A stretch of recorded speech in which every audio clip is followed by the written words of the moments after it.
Hello दोस्तों, तो कैसे आप लोग। हम उम्मीद करते हैं आप लोग अच्छे होंगे और स्वस्थ होंगे।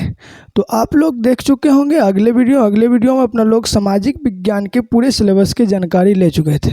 उसमें अपना लोग को 4 बुक पढ़ना था, हिस्ट्री, ज्योग्राफी, इकोनॉमिक्स और पॉलिटी। तो जिसमें कि आज हिस्ट्री चालू करेंगे अपना लोग, और एक चैप्टर ये ख़त्म करने के बाद दूसरा सब्जेक्ट चालू किया जाएगा। तो आप लोग रोशन एजुकेशन से जुड़ना ना भूलें।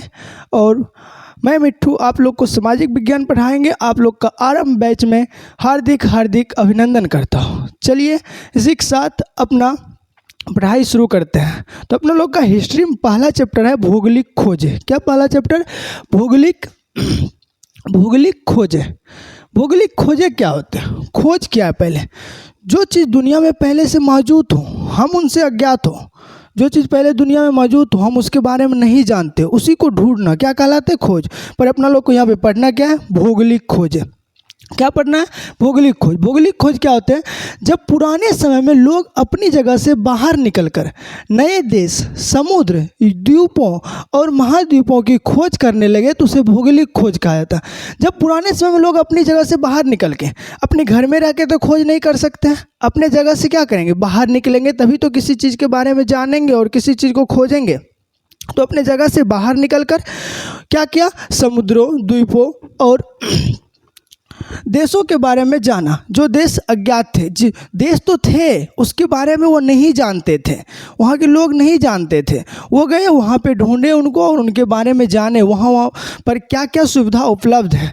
तो इसे क्या कहते हैं? भौगोलिक खोज कहते हैं। जब पुराने समय में लोग अपनी जगह से बाहर निकलकर नए देशों, समुद्रों, द्वीपों और महाद्वीपों की खोज करने लगे तो उसे भौगोलिक खोज कहा जाता है। मतलब दुनिया के अज्ञात हिस्से को ढूंढना और जानना। दुनिया के अज्ञात हिस्सों को, जो दुनिया में पहले से मौजूद है और उसके बारे में हम नहीं जानते हैं, उसके बारे में हम अनजान है, तो उसी को ढूंढना, उसे क्या कहलाते हैं? भौगोलिक खोज। तो उदाहरण में क्या है इसका? उदाहरण देखते हैं इसका। कोलंबस ने 1492 ईस्वी में अमेरिका की खोज की। कोलंबस ने क्या किया? 1492 ईस्वी में अमेरिका खोज। क्या अमेरिका पहले से नहीं थे? अमेरिका पहले से थे। कोलंबस उसके लिए एक नया रास्ता ढूंढा। क्या ढूंढा? रास्ता ढूंढा। उसी तरह वास्को डी गामा 1498 ईस्वी में भारत के कालीकट तक पहुंचा। क्या भारत पहले लोग नहीं आते थे? आते थे। ये एक नए मार्ग से आए, एक नए मार्ग के बारे में जाना और उससे ये कहाँ आए? भारत के कालीकट पहुंचा। कालीकट कहाँ पहुंचते? कालीकट कहाँ पड़ता है? केरला में। उसी तरह मेगलन ने पृथ्वी का पहला चक्कर लगाया। मेगलन ने क्या किया? पृथ्वी का पहला चक्कर किसने लगाया था? मेगलन ने। कौन लगाए थे? मेगलन ने। तो ये सब किसका उदाहरण है? भौगोलिक खोजों का। अब जानेंगे क्यों हुई भौगोलिक खोजें। क्यों हुई भौगोलिक खोजें? क्यों हुई भौगोलिक खोजें? तो इसके बारे में जानेंगे। जैसे नए व्यापार मार्ग खोजने के लिए, इससे पहले से कोई मार्ग था, वो किसी कारण बस बंद हो गया, तो जब उसको व्यापार तो करना है तो क्या करेंगे? अपना कुछ ना कुछ, कोई ना कोई रास्ता ढूंढेंगे। तो ये क्या क्या? नए व्यापार मार्ग खोजने के लिए, व्यापार के लिए नए रास्ता खोजने के लिए उसने क्या क्या? भौगोलिक खोज किया। उसी तरह सोने, चांदी और मसाले जैसे चीज़ें पाने के लिए, सोने, चांदी और मसाले जैसी चीज़ें पाने के लिए, जैसे कि सोने, चांदी, जैसे कि अपने लोग को पता होगा पहले अपना देश भारत को सोने का चिड़िया कहा जाता था। वैसे ही सोने का चिड़िया नहीं कहा जाता। सभी संसाधनों से अपना देश भारत परिपूर्ण था। क्या था? परिपूर्ण था। और यहाँ पे मसाला बहुत ही अधिक उपजा होते थे। जिस क्षेत्र में मसाले नहीं होते थे, वहाँ के व्यापारी आते थे, यहाँ से जो भी संसाधन की ज़रूरत होते थे उसे यहाँ से ले जाते थे। तो कब संभव हुआ? जब वो भौगोलिक खोज संभव हुई तो उसी में संभव हुआ।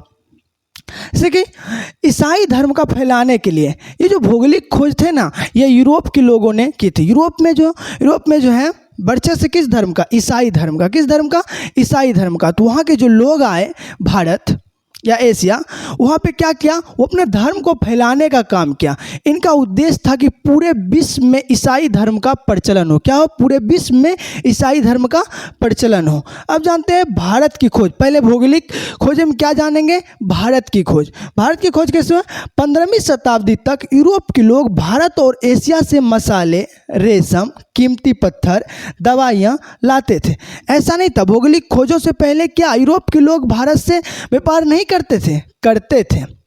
किस मार्ग से करते थे? तो स्थल मार्ग से करते थे, स्थल मार्ग से करते हैं। तो लेकिन पुराने स्थल मार्ग तुर्क और अरबों के लोगों के कब्जे में आ गए। तुर्क और अरबों के लोगों के कब्जे में आ गए। कैसे आ गए थे? एक जगह है कस्तुनतुनिया, एक जगह क्या है? कस्तुनतुनिया, जिसे वर्तमान में अभी इस्तांबुल के नाम से जाना जाता है। वहीं पे कस्तुनतुनिया का युद्ध हुआ। कब हुआ था? 22 मई 1453 को। किस किस के बीच? यूरोप और तुर्कों के बीच। तो उसमें क्या हुआ? तुर्कों का विजय हुआ। जिससे क्या हुआ? तुर्कों का जब विजय हुआ तो वो स्थल मार्ग का क्या कर लिया? स्थल मार्ग पर कब्जा कर लिया और यूरोप वासियों को उस देखे आना जाना बंद हो गया। तो जब आना जाना बंद हो गया, उसे व्यापार करना है, उसे अपनी कुछ महत्वपूर्ण संसाधन अपने उपयोग के सामान लाने हैं, तो क्या करेंगे? किसी न किसी तरह तो कुछ ना कुछ करेंगे, तभी तो उसका व्यापार संभव हो पाएगा। तो उसने क्या किया? भौगोलिक खोजें की। लेकिन पुराने स्थल मार्ग पर तुर्क और अरब लोगों का कब्जे हो गए। पुराने जो स्थल मार्ग थे उस पर किसका कब्जा हो गया था? तुर्क और अरबों का।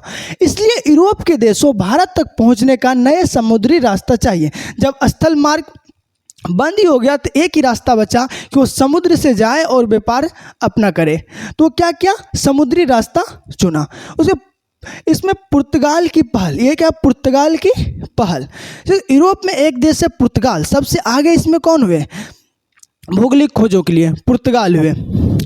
सबसे पहले पुर्तगाल के राजा यहाँ पे अपने नाविकों को नए रास्ते की खोज पर भेजा। क्या? नए रास्ते की खोज पर। नाविक, जब एक पुर्तगाल देश था, वहाँ के राजा क्या किया? अपने नाविकों को भेजा कि जाइए और एक नए रास्ते की खोज कीजिए जिससे व्यापार संभव हो सके। तो सबसे पहले उसने किसे भेजा था? सबसे पहले भेजा था बार्थोलोमियो डियाज को 1487 ईस्वी में, जो अफ्रीका के दक्षिण छोर तक पहुंचा और उस जगह का नाम दिया cap of good hope. Cap of good hope को ही क्या कहा जाता है? आशा का अंतरिप। ये बार्थोलोमियो डियाज किस लिए निकला था? इस तो भारत की खोज के लिए निकला था। किसके लिए निकला था? भारत की खोज के लिए निकला था। लेकिन वो कहाँ तक पहुँच सका? अफ्रीका के दक्षिणी छोर तक। उसने भारत के लिए खोज के लिए तो निकला था, लेकिन उसने रास्ते में अपना साहस खो बैठा और अफ्रीका के दक्षिणी छोर पर पहुंचा और उस जगह का नाम दिया कैप ऑफ गुड होप। उसे ही क्या कहा जाता है? आशा का अंतरिप। उसने रास्ता तो खोज लिया लेकिन भारत तक नहीं पहुंच सका। उसने लगभग रास्ता तय कर लिया था, अफ्रीका तक आ गए थे, लेकिन वो क्या किए? लगभग रास्ता तय कर लिए थे और वो भारत का खोज तो नहीं कर पाए। कहाँ से लौट गए? अफ्रीका से। अफ्रीका से रास्ते तो खोज लिया लेकिन भारत तक नहीं पहुंच सका। 1492 में अमेरिका के लिए समुद्री मार्ग की खोज कोलंबस ने की। फिर एक कोलंबस थे, इसने निकला भारत की खोज के लिए, लेकिन ये भी अपना रास्ता भटक गए और कहाँ चले गए?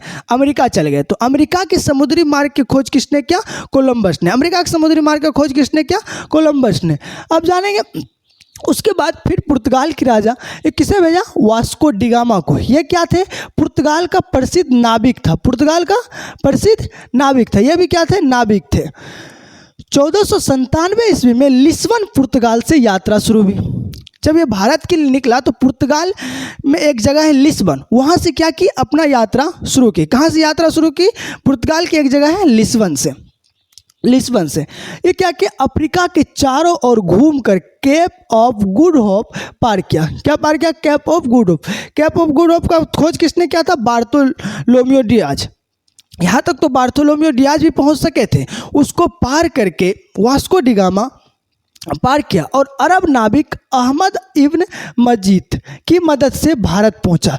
जब ये अफ्रीका पहुंचा ना, तो यहाँ पे इसको एक अरब व्यापारी मिले, अब्दुल मजीद। कौन मिले? अब्दुल मजीद को क्या बोलते हैं? अहमद इब्न मजीद। कौन मिले?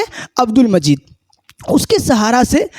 उसकी सहायता से इसने कहाँ पहुंचा? भारत पहुंचा। जैसे कि पता है अपने लोग को, स्थल मार्ग पर किसका कब्जा हो चुका था? अरबों और तुर्कों का। तो अरब का व्यापारी तो पहले से भारत से हो रहा था, तो वो कहाँ आए थे? अब्दुल मजीद कहाँ के थे? अरबों के थे। वो कहाँ पे थे? अफ्रीका में। जब वो अफ्रीका में व्यापारी थे तो व्यापार करने के लिए आए होंगे। तो अफ्रीका में जब वास्को डी गामा का उनसे मुलाकात हुआ तो उससे चिन पहचान हुआ, तो वो उसने भारत की रास्ता उसे बताया और उसकी सहायता से वास्को डी गामा भारत तक पहुंच सका। मई 1498 में वह कालीकट केरल पहुंचा। वास्को डी गामा जो है मई 1498 में कहाँ पे पहुंचा? भारत के केरला की एक जगह है कालीकट। कहाँ पहुंचा? भारत की एक जगह केरला के कालीकट, वहाँ पर पहुंचा। सबसे पहले कहाँ आए थे? पूछे आपको वास्को डी गामा भारत में कहाँ पहुँचे थे? तो केरल के कालीकट। उस समय वहाँ के शासक जेमोरिन ने उसका स्वागत किया। कालीकट का शासक कौन था? जेमोरिन था। कौन थे? जेमोरिन थे। जब वास्को डी गामा वहाँ पर पहुँचे तो वहाँ के शासक जेमोरिन जो थे उसका स्वागत किया। और यही घटना क्या कहलाती है? समुद्री मार्ग से भारत की खोज कहलाती है। तो भारत की खोज किसने किया? समुद्री मार्ग से वास्को डी गामा ने। किसने किया? वास्को डी गामा ने। किसने किया? वास्को डी गामा ने। अब जानते हैं ये समुद्री मार्ग का खोज हुआ तो इसका परिणाम क्या सब हुआ? परिणाम क्या? यूरोप और भारत के बीच सीधा समुद्री मार्ग स्थापित हो सका। क्या हुआ? पहले तो यूरोप और भारत आने का एक ही मार्ग था, स्थल मार्ग। यूरोप जो थे तुर्की, इराक और ईरान होते हुए स्थल मार्ग से भारत आते थे, लेकिन उस पर किसका कब्जा हो गया था? तुर्कों का। किसका कब्जा हो चुका था? तुर्कों पे। जब भौगोलिक खोजे हुए तो उसका परिणाम क्या हुआ कि यूरोप और भारत के लिए समुद्री मार्ग स्थापित हुआ। क्या मार्ग स्थापित हुआ? समुद्री मार्ग। और समुद्री मार्ग जब स्थापित हो गया तो उसे व्यापार करना संभव हो गया। व्यापार करना अत्यधिक सरल हो गया, उसे संभव हुआ। तो क्या हुआ? भारत और यूरोप और भारत के बीच सीधा समुद्री मार्ग स्थापित हुआ। क्या हुआ? सीधा समुद्री मार्ग स्थापित हुआ। तो जब व्यापार करना संभव हो गए तो यहाँ से क्या सब ले जाते थे यूरोपवासियाँ? दवाइयाँ ले जाते थे, मसाले ले जाते। सबसे ज़्यादा महत्वपूर्ण थे मसाले। यूरोप में मसाले का उपजाऊ उतना नहीं है। भारत में क्या था? उस समय बहुत ज़्यादा मसाले उपजाए जाते थे। तो मसाले ले जाते थे, रेशम ले जाते थे, यहाँ से कीमती पत्थरें ले जाते थे। क्या ले जाते थे? कीमती पत्थरें ले जाते। जब यूरोप के लोगों को भारत से ये सब चीज़ मिला और यहाँ से ले जाते थे कम दामों में खरीद के, वहाँ पर बहुत ही अधिक दामों में बेचते थे। तो उसका क्या हुआ? यहाँ से व्यापार संभव हुआ, उसको बहुत ज़्यादा पैसे मिले। तो उसके नज़र में भारत का महत्व क्या हुआ? बढ़ा। भारत के लिए क्या हुआ? उसका महत्व बढ़ा। क्या बढ़ा?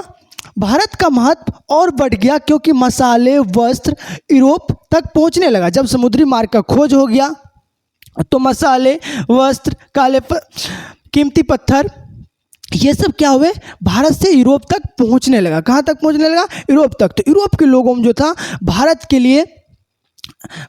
लिए एक जिज्ञासा जगा। भारत के लिए उसे क्या हुआ? भारत का महत्व और बढ़ गया। कहाँ पे बढ़ गया? यूरोप में। कहाँ पे बढ़ गया? यूरोप पे। धीरे धीरे यूरोप देश पुर्तगाल, डच, अंग्रेज, फ्रांसीसी भारत आने लगे। ये तो पता है पुर्तगाल के ये वास्को डी गामा थे नाविक। क्या थे? पुर्तगाल के वास्को डी गामा थे नाविक। ये नहीं क्या था? भारत के लिए समुद्री मार्ग का खोज किया। तो क्या हुआ? इसके पड़ोसी देश जो थे पुर्तगाल के, डच, अंग्रेज, फ्रांसीसी, इसके अंदर भी एक जिज्ञासा जगा कि ये पुर्तगाल जो हैं भारत से व्यापार करके बहुत ही अधिक पैसे कमा रहे हैं। क्या कमा रहे हैं? बहुत अधिक पैसे कमा रहे हैं। तो हम भी क्यों ना भारत जाके अपना व्यापार करें। तो अपना व्यापार करें। जब समुद्री मार्ग का खोज हो ही गया था तो इस सब के लिए तो आसान हो गया आना। इस सब के लिए तो आसान हो गया, डच, अंग्रेज, फ्रांसीसी के लिए। जैसे कि अपने लोग कोई काम करते हैं तो उससे क्या होता है? कुछ ज़्यादा अपने लोग को मुनाफा होने लगता है, कुछ ज़्यादा अधिक पैसे आने लगते तो करते लगते। तो जब अपना लोग के पड़ोसी देखते हैं वो भी सोचते हैं कि इनको ज़्यादा मुनाफा होने लगे इस चीज़ से, हम भी क्यों ना यही चीज़ को यहाँ पे लेके आए और हम भी व्यापार करें। तो यही हुआ इसमें। जब पुर्तगाल यहाँ से भारत से व्यापार करने लगा तो यहाँ पे क्या हुआ? उसको बहुत सारे पैसे मिलते थे। यहाँ से कम दामों में खरीद के ले जाते थे और वहाँ पे जाके अधिक दामों में बेचते थे। क्या करते थे? अधिक दामों में बेचते। जब देखा कौन? डच, अंग्रेज और फ्रांसीसी, तो इसने भी क्या हुआ? अपने अपने नाविकों को भारत भेजना शुरू किया और अपना व्यापार करने लगा। क्या करने लगा? अपना व्यापार करने लगा। तो धीरे धीरे यूरोप देशों ने पुर्तगाल, डच, अंग्रेज, फ्रांसीसी भी क्या है? भारत आए। अंततः यह खोज आगे चलकर भारत में यूरोपियों के लिए उपनिवेशवाद का कारण बना। जब ये धीरे धीरे खोज हुआ, अंततः यह खोज क्या हुआ? आगे चलकर भारत और यूरोपियों के उपनिवेशवाद का कारण बना। क्या हुआ? जब यूरोप के अनेक सारे देश, कौन सब? डच, अंग्रेज, फ्रांसीसी भारत आए और अपना व्यापार करने लगा, तो धीरे धीरे क्या हुआ? ये जो था यूरोपों के लिए उपनिवेशवाद बन गया। कौन? भारत। ये खोज कौन? भौगोलिक खोज। उसके अंधकार युग। अब अंधकार युग किसे कहते हैं? अंधकार युग क्या किसे कहते हैं? अंधकार युग क्या? उस समय सूर्य उदय नहीं होता था, वहाँ के लोग क्या अंधेरे में रहते थे, उसे अंधकार युग कहते थे? नहीं, उस समय भी सूर्य उदय होता था, वहाँ के लोग भी रहते थे, उजाला में रहते थे। अंधकार युग का मतलब ये नहीं कि वहाँ के लोग अंधेरा में रहते। अंधकार युग का मतलब ये था कि अंधकार युग वो समय था लगभग 5वीं शताब्दी से 15वीं शताब्दी तक। कब तक? अंधकार युग वो समय था लगभग 5वीं शताब्दी से 15वीं शताब्दी तक, जब यूरोप में ज्ञान, विज्ञान, कला, शिक्षा और व्यापार लगभग ठप हो गया था। अंधकार युग क्या था? जब 5वीं शताब्दी से लेकर 15वीं शताब्दी तक यूरोप के लोगों में शिक्षा, कला और व्यापार लगभग क्या हो चुका था? ठप हो चुका था, बंद हो चुका था। फिर उसके बंद हो चुका था और लोगों धार्मिक कट्टरता और अंधविश्वास में जारी थे। धार्मिक कट्टरता और अंधविश्वास में जी रहे थे। किस में जी रहे थे? अंधविश्वास में। धार्मिक कट्टरता, अपने अपने धर्म को लेकर सभी एक दूसरे का विरोध करते थे, एक दूसरे का खून बहाते थे और इन अंधविश्वास में जी रहे थे। अंधविश्वास में जी रहे थे। आंख मूंद के भरोसा करना। कोई कह दिया कि मेरा भगवान ये बोला है, यही सच है। जब कोई उसका विरोध करे तो उसे क्या? उसे मृत्यु दंड या तो सजा हो जाते थे। क्या हो जाते थे? सजा हो जाते थे। मृत्यु दंड या कोई सजा हो जाते थे। जैसे बोलते अपना लोग उम्र कैद, यानी कि पूरे जिंदगी कारावास में ही बिताना पड़ता था उसको, क्योंकि ईसाइयों का वहाँ पे क्या था? वर्चस्व था। ईसाइयों का क्या था? वर्चस्व था। तो अंधकार युग वो समय था लगभग 5वीं शताब्दी से 15वीं शताब्दी तक, जब यूरोप में ज्ञान, विज्ञान, कला, शिक्षा और व्यापार लगभग क्या हो चुका था? ठप हो चुका था और लोग धार्मिक कट्टरता और अंधविश्वास में क्या कर रहे थे? जी रहे थे। क्या कर रहे थे? जी रहे थे। अब जानते क्यों कहा गया अंधकार युग? इसे क्यों कहा गया अंधकार युग? क्यों कहा गया अंधकार युग? क्योंकि शिक्षा का अभाव, लोग पढ़ लिख नहीं पाते थे। क्या था? शिक्षा का अभाव था, वहाँ पे लोग पढ़ लिख नहीं पाते थे। पढ़ लिख कैसे पाते पढ़ लिख? वहाँ पे शिक्षा का अभाव था, सभी अपने अपने धर्मों को लेकर व्यस्त थे, कोई ये सब पे ध्यान नहीं देता था। अपने अपने धर्म को लेकर व्यस्त थे और एक दूसरे को अपने धर्म के लिए हानि पहुँचा रहे थे। उसी तरह विज्ञान और कला में गिरावट, कोई नई खोज या विकास नहीं हुआ। उस समय सभी अपने धार्मिक कट्टरता को लेकर व्यस्त थे। तो उस समय क्या हुआ? कोई पढ़ नहीं पाते थे, तो ये विज्ञान, कला में क्या होगी? गिरावट होगी। पढ़ेंगे नहीं तो कहाँ से विज्ञान की खोज करेंगे? विज्ञान और कला में गिरावट, कोई नई खोज या विकास नहीं हुआ। फिर क्या? धार्मिक कट्टरता, चर्च। ये क्या होता है? चर्च का अत्यधिक प्रभाव, हर बात पर कोई धर्म से जोड़ जाता था। हर बात को क्या करता था? धर्म से जोड़ देता था। चर्च क्या होते? ईसाई धर्म का जैसे अपना लोग का मंदिर होते हैं ना, उसी तरह से चर्च होते थे। क्या होते थे? चर्च होते, अभी भी होते हैं चर्च। जैसे कि अपना लोग का ईसाई धर्म में चर्च जो होते थे, उसके अब जैसे अपना लोग पुजारी जो होते हैं मंदिर में, किसे बोलते उसे? पंडित बोलते हैं, पंडित। उसी तरह उसके चर्च के जो होते थे वो कौन होते थे? पादरी होते थे। कौन होते थे? पादरी होते थे। जो थे पादरी होते थे, उसे ही क्या बोलते थे? पोप भी बोलते शायद, पोप। तो ये जो थे धार्मिक कट्टरता, चर्च का अत्यधिक प्रभाव था। चर्च का क्या था? अत्यधिक प्रभाव था। उसके पोप जो थे, एक सेकंड दोस्तों,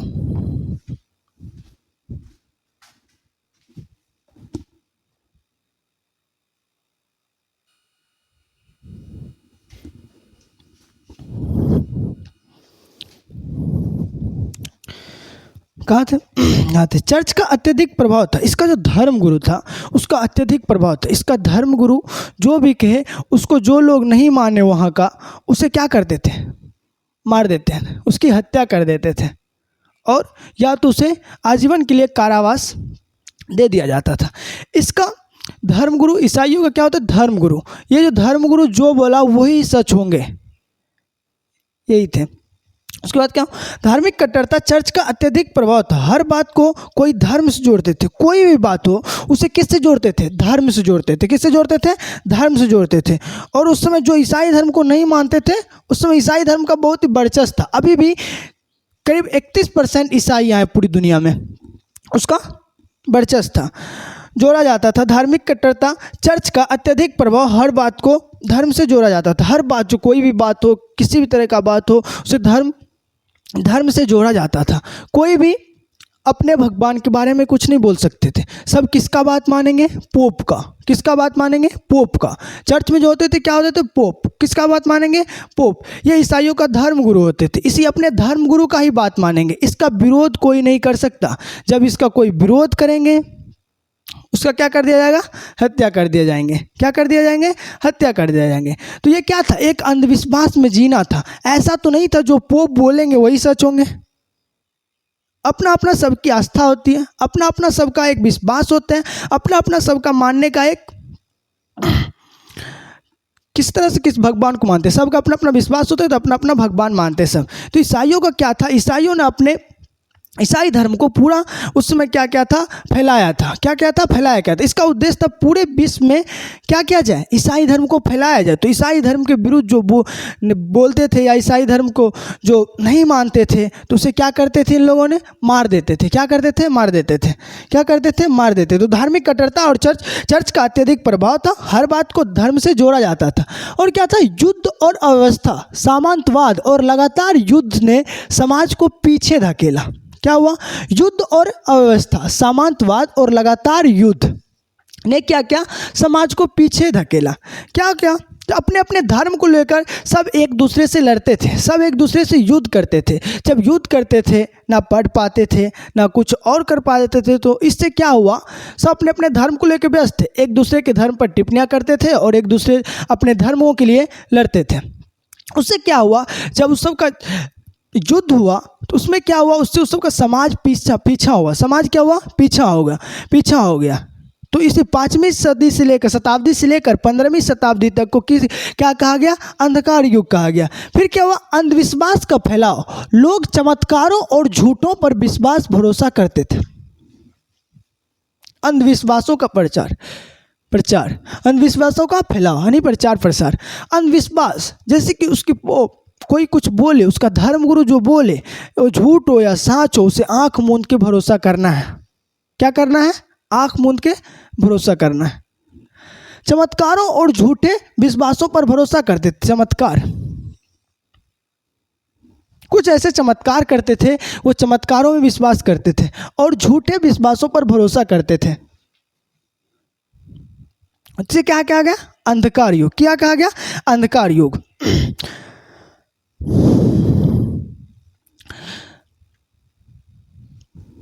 तो चलिए, आप लोग का क्लास यहाँ पे आज ख़त्म होता है। यहाँ की आगे की क्लास कल करेंगे अगले वीडियो में। तो आप लोग ये वीडियो को देखें और जहाँ भी कोई त्रुटि हो, कुछ हो, वहाँ पे आप लोग अपना कमेंट बॉक्स में ज़रूर डालें और पूरा प्रयास किया जाएगा कि आपका क्वेश्चन का उत्तर दिया जाए। तो जान चुके आप लोग, भौगोलिक खोज स्टार्ट हो चुका है। तो आप लोग जुड़ना ना भूलें रोशन एजुकेशन से, और आप लोग एक मज़ेदार तरीक़ा से एक आसान भाषा में समझिए। यहाँ पे समझिए, और यहाँ पे आसान भाषा में समझाए जाएंगे। यहाँ पे चैप्टर ख़त्म होते ही आप लोग को ऑब्जेक्टिव करा दिए जाएंगे। इस तरह अभी आज हिस्ट्री का एक चैप्टर स्टार्ट हुआ जिसका भौगोलिक खोज, ये ख़त्म होते ही भूगोल का, ज्योग्राफी का चैप्टर स्टार्ट होगा। ऐसे एक एक चैप्टर करके सारे बुकों का अपने लोग पढ़ते जाएंगे। सब चारों क्लास तो एक दिन होना संभव है नहीं, तो इसी तरह एक एक चैप्टर करके पढ़ते जाएंगे। पहले हिस्ट्री का मजा लेंगे, फिर ज्योग्राफी का, फिर सिविक्स का, फिर इकोनॉमिक्स का। तो जुड़ना ना भूले रोशन एजुकेशन से। आप लोग का स्वागत है आरंभ बैच में, और जुड़िए। और एक विश्वास के तहत जुड़िए। आगे क्लास कल कराई जाएंगी, तब तक के लिए वंदे मातरम।